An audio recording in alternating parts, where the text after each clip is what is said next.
Every night, Jake fed an old You should alien try this. behind It's his from my tavern. homeworld. No questions.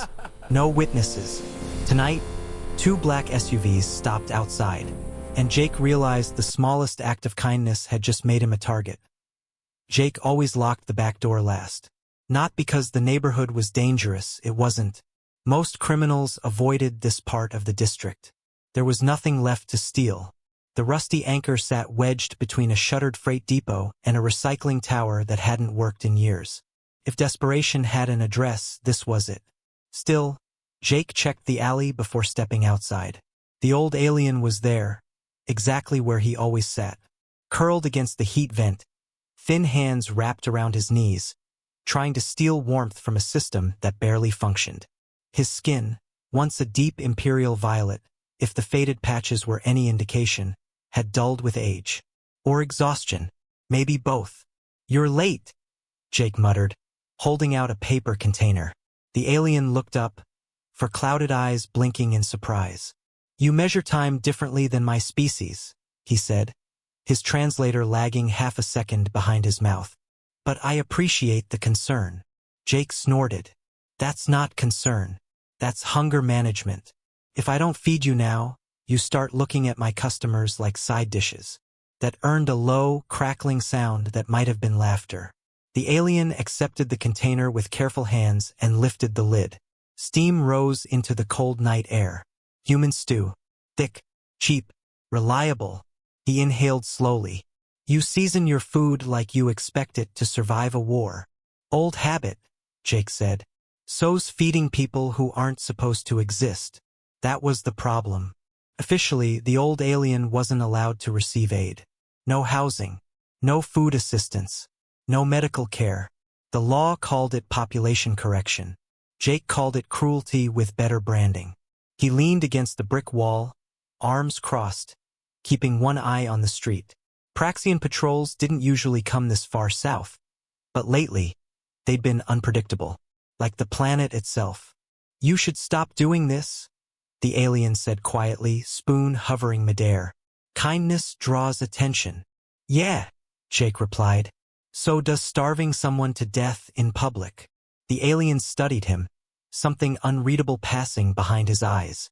"You are either very brave," he said at last, "or catastrophically short-sighted. Those aren't mutually exclusive." A distant hum cut through the air. Jake stiffened. The sound grew louder, deeper, controlled. Headlights turned the corner. 2 black SUVs rolled into the street and slowed. Deliberately, right in front of the tavern. The engines didn't shut off. Jake's pulse kicked hard against his ribs. Behind him, the old alien set the food down, suddenly very still. "Well?" the alien murmured, almost amused. "It seems your generosity has been noticed." Jake swallowed. That had never happened before. The first SUV stopped too close to the curb. That detail stuck with Jake. Praxian enforcement manuals emphasized precision. Distance was calculated. Doors aligned. Everything had a rule. Parking like this meant intention, not routine. The driver's door opened. Then the passengers. 4 officers stepped out, their armor matte black with thin bands of violet light pulsing at the seams. No insignia on the shoulders. That meant internal enforcement. The kind that didn't write tickets or issue warnings. The kind that solved problems by making them disappear. Jake resisted the urge to step back inside. Running would only confirm guilt. Standing still at least looked like confidence. "Evening," he said, aiming for casual and landing somewhere near reckless. "Kitchen's closed, but if you're looking for disappointment, you're right on time." One officer tilted his head, visor reflecting Jake's face back at him. Small, human, very breakable. "Jake Morgan," the officer said. Not a question. That wasn't good. "You operate this establishment," the officer continued. "You've been observed violating civic assistance protocols." Jake felt the weight of the alley behind him. The old alien hadn't moved. He could feel the man's presence like a held breath. "I sell drinks," Jake replied. "I don't run a charity." The officer's gaze flicked past him, just for a fraction of a second, toward the old alien. The violet lights in the officer's armor dimmed slightly. It was subtle, almost imperceptible, but fear always was. That individual, the officer said carefully, should not be here. He was cold, Jake said. Still is. Silence stretched. The hum of the engines filled the gap, low and predatory. Jake waited for the order, the cuffs, the legal phrasing that would end with his bar sealed and his name erased from the registry. Instead, the officer spoke again. Slower now. You are walking a dangerous line, human. Jake shrugged. I've been told that since I landed. Another pause. The officers exchanged a glance, brief, wordless, loaded. Then the lead officer took a step back. This is your warning, he said. There will not be another. The SUVs pulled away without further explanation. Jake stood frozen until the sound faded into the city's mechanical heartbeat. When he finally turned around, the old alien was watching him with something like quiet approval. That was unexpected, Jake said. Yes, the alien agreed, rising slowly to his feet. It was. Jake frowned. They knew my name. They were ready to take me in. And yet, the alien said softly, they chose not to. He met Jake's eyes, the humor gone now. Which means, he added, they are more afraid of me than they are of you. Jake exhaled. That was not comforting at all. Jake didn't sleep that night. Every sound outside the apartment above the tavern felt amplified. The whine of distant transit rails, the thud of machinery cycling somewhere underground, the occasional echo of boots that might have been nothing, or might not. By morning, the alley was empty. No old alien. No food container. Just the faint smell of spices clinging to the cold air like a memory. Jake spent the day going through motions, cleaning a bar that barely saw customers anymore, checking inventory he couldn't afford to replace, smiling at people who looked at him like he might vanish at any moment. By dusk, the alien returned. Cleaner this time. Straighter. His armor, still battered, had been wiped down, its markings more visible now. Faded symbols etched into the metal. Rank symbols Jake didn't recognize, but something about them made his chest tighten. You shouldn't come back, Jake said quietly as he slid a mug across the bar.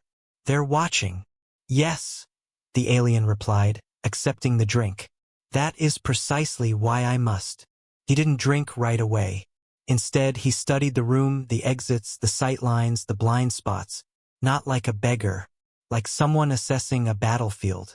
Who are you? Jake asked. The alien's mouth curved slightly. Someone who once believed the system could be fixed from inside. Jake let that sit. He'd learned not to push too hard. People told you what they were ready to share. Anything else came with consequences. I need a favor, the alien said. Jake laughed once. Sharp. That's bold. Considering I almost got arrested feeding you soup. I do not need your strength, the alien continued calmly. I need your access. That got Jake's attention. Your tavern is overlooked, the alien explained. That makes it useful. Officials pass through this district when they do not wish to be seen. They speak freely here. Jake leaned back. You want me to spy? No, the alien said. I want you to listen. He set a small data token on the bar. It glowed faintly, warm to the touch. Isolationist policies are advancing faster than the public realizes, the alien said. Humans are being cited as future destabilizers, a hypothetical threat. Jake stared at the token. Hypothetical enough to ruin my life? The alien met his gaze. Hypothetical enough to justify preemptive action. A chill ran through Jake. So this is bigger than me, he said. Yes, the alien replied. And unfortunately, you are already part of it. Jake closed his fingers around the token. He had fed a hungry man. Somehow that had turned into a political act. And Jake had the sinking feeling that the system wouldn't stop watching him now. Not until it decided what to do with him. The rusty anchor didn't look like a crime scene until it was. Jake noticed the silence first. No low hum from the refrigeration unit. No background rattle from the aging power grid. Just stillness, thick and unnatural. The front door hung crooked on its hinges. Inside, the bar was wrecked with surgical precision. Bottles smashed but not looted. Shelves emptied, not stolen. The old jukebox lay dismantled in pieces, its components carefully tagged with enforcement markers. This wasn't vandalism. It was documentation. Jake stepped inside slowly, heart sinking with every crunch of glass beneath his boots. A purple seal pulsed on the wall near the register. Civic Compliance Inspection. Pending review. They didn't even bother pretending, Jake muttered. You were made an example, came a voice behind him. Jake turned. The old alien stood in the doorway, posture rigid, hands clenched at his sides. Gone was the quiet man from the alley. In his place stood someone carrying a lifetime of command he'd tried very hard to bury. They warned me, Jake said. Guess I didn't listen fast enough. They needed a trigger, the alien replied. You became convenient. Jake laughed, hollow. Congratulations. Your soup caused a crackdown. The alien stepped inside, eyes scanning the destruction with thinly veiled anger. No, he said. Your compassion revealed a fault line. He reached into his armor and removed a folded insignia, worn smooth by time. He placed it on the bar, what remained of it. I did not tell you the truth before, he said, because it would have endangered you. Jake picked it up. Even faded, the markings carried weight. Military. High command. You're not just some forgotten veteran, Jake said slowly. No, the alien agreed. I am someone the current administration would prefer remain invisible. Jake set the insignia down. That's comforting. There is worse, the alien said. The inspections are only the beginning. He activated the data token Jake had been given earlier. A projection flickered to life, classified movement logs, detention orders, transport schedules. Jake's stomach dropped. Humans? He whispered. Here. 17. The alien confirmed. Officially, you do not exist. Unofficially, you are being studied as a future threat. Jake clenched his jaw. I thought I was alone. You were isolated, the alien corrected. That was intentional. Sirens wailed in the distance. Closer this time. The alien met Jake's eyes. They will come for you next. Not because you are dangerous, but because you remind them systems can fail. Jake exhaled slowly, steadying himself. So what now? The alien straightened, authority settling into his frame like armor. Now we stop reacting. He looked at the ruined tavern. And we start choosing where the damage spreads. Jake glanced around at what used to be his life. Kindness hadn't just gotten expensive. It had become a liability. And walking away no longer felt like an option. The confrontation didn't happen with alarms or speeches. It happened quietly because that's how real systems break. By the time dawn crept over the district, the evidence was already moving. Not through public channels, but through the narrow corridors power relied on to stay hidden. The old alien, no, the former commander, had contacts who still listened, not out of loyalty, but out of fear of being on the wrong side of history. Jake spent the night doing something he'd never imagined would matter. He talked to merchants, dock workers, low-level clerks who drank at his bar when they didn't want to be recognized. People who had heard things, seen transports that weren't logged, signed forms they'd been told not to remember. By morning, the story no longer belonged to the authorities. It belonged to everyone. The enforcement units came anyway. They arrived prepared for resistance, for barricades, for violence. What they found instead was a crowd, alien and non-alien alike, standing in front of what remained of the rusty anchor. Not shouting, not attacking, just watching. Jake stood at the front, hands visible, expression tired but steady. You can shut down a building, he said evenly. You can detain people in the dark. But you can't arrest a question once it's been asked. The officers hesitated. Behind them, feeds were already lighting up with leaks. Detention orders, movement logs, names that weren't supposed to exist. The old alien stepped forward then, finally shedding the last of his anonymity. When he spoke, his voice carried, not because it was loud, but because it was familiar to those who remembered. I helped build this system, he said, and I will not let it rot quietly. That was enough. By midday, the SUVs were gone. By evening, official statements followed, carefully worded, reluctantly issued. Investigations announced. Policies paused. The word human quietly removed from threat assessments that had never been public to begin with. Jake reopened the tavern a week later. Not because things were fixed, they weren't, but because people needed a place to sit, to talk, to remember how close things had come. The old alien visited less often now. When he did, he paid for his meals. Jake never argued.